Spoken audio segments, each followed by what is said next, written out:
Okay, we're planting coffee on the side of the mountain, and the coffee likes it when it's like shady. And when it's shady, it grows the coffee like slower, so the flavor is more robust, much better.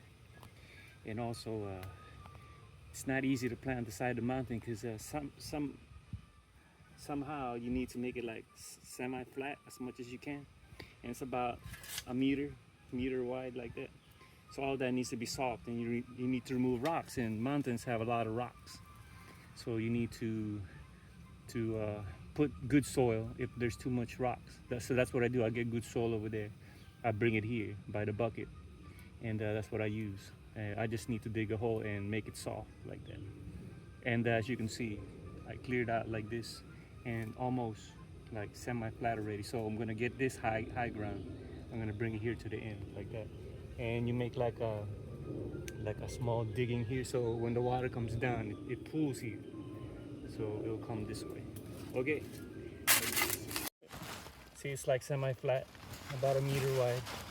And what you need to do is you put a little bit of dried leaves, like rotten leaves, like that, just a little bit like that, so that like the roots will penetrate more faster under. And also it's food for the earthworms. They eat that. Also, you put some fresh leaves like that because it's gonna release some gases, and when it rots, the earthworms will eat that. That's what you do. And then this is the Barako variety, and you need to be careful not to tear up the roots. Just put it in the center like that.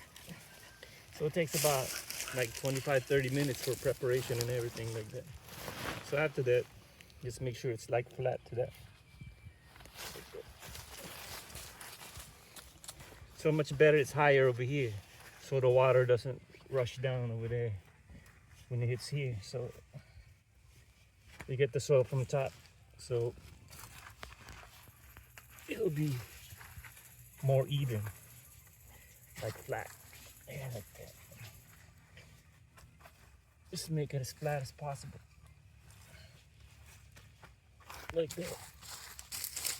Get from top.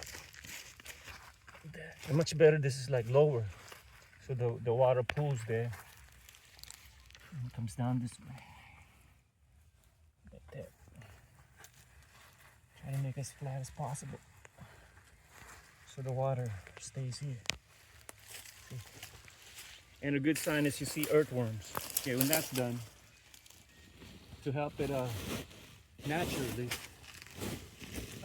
fertilizer, you can't use like too strong fertilizer, so much better use like crushed coal.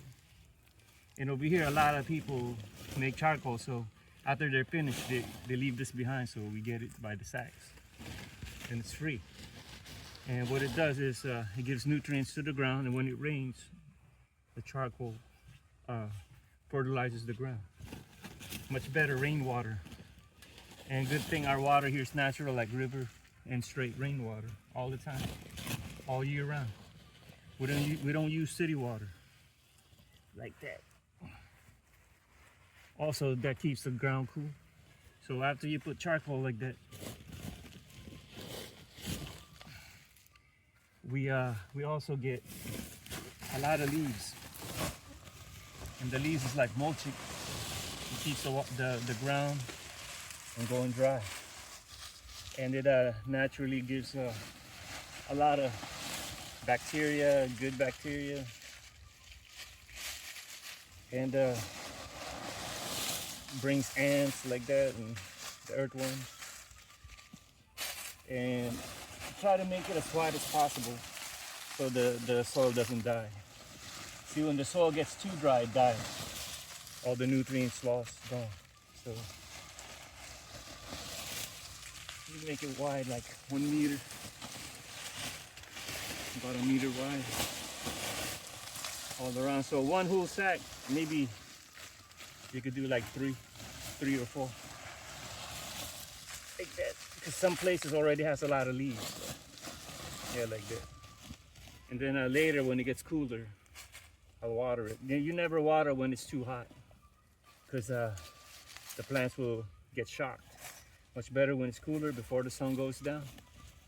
You give it a good drench, like 1 liter, a drip bottle. I'm gonna put a drip bottle on all of them. So you don't waste water because we live up here on top of the mountain and water is very precious. It's hard to bring it up. And it's a blessing when it rains. Okay, that's about it.